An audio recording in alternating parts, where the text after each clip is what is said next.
রেলের জমিতে দেয়াল তৈরি নিয়ে বিতর্ক দেখা দিয়েছে ৩২ নম্বর ওয়ার্ডে তিনবাত্তি সংলগ্ন পাইপলাইন এলাকায়।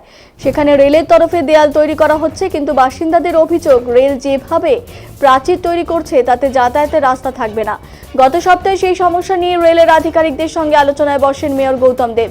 অন্য পাশে দেয়াল তৈরি করলে লোকজনের সুবিধা হবে বলে জানান মেয়র, কিন্তু বাসিন্দাদের অভিযোগ এরপরও রেল তাদের পরিকল্পনা মতোই দেয়াল তৈরির কাজ শুরু করে। রবিবার থেকে দেয়ালের পিলার তৈরির কাজ শুরু হয়েছে। সোমবার সকালে এলাকায় যান কাউন্সিলর তাপস চ্যাটার্জি। বাসিন্দাদের সঙ্গে নিয়ে রেলের সিদ্ধান্তের প্রতিবাদে নামেন।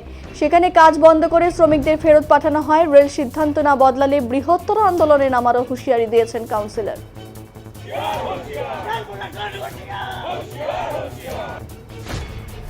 অয়েল ইন্ডিয়ার সাথে করেছে এবং রেল কর্তৃপক্ষ তারা কথা দিয়ে গেছে যে তারা এই সীমানা প্রাচীরটা ওই পাটটায় দেবে।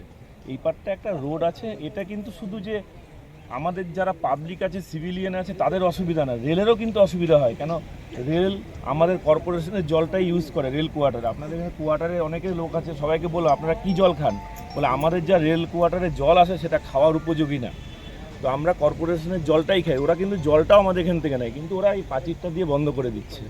এতে এই প্রাচীরটা দেওয়া মানে হচ্ছে আমাদের এই তিনবাত্তি কলোনি অবধি ওরা টানবে প্রাচীরটা, তাতে আমাদের আজকে প্রথমে যখন ওরা কাজ শুরু করতে, আমাদের তো যারা কাজ করছিল সেই শ্রমিকদের সাথে তো কোনো আমাদের বিক্ষোভ নেই। তাদেরকে বললাম, ভাই তোমরা এই কাজটা বন্ধ করো, তোমাদেরকে যারা পাঠিয়েছে তাদেরকে পাঠাও। তো আইডাব্লিউর লোক আসলো, আমরা তাদেরকে বুঝিয়ে বললাম, তারা বললো না এই প্রাচীরটা এখান থেকে যাবে, তারপরে একটু বাঁকা হয়ে যাবে, এগুলো ওদের ভুল কথা। এই কাজটা, প্রথম কথা হচ্ছে কাজটা বন্ধ করতে হবে।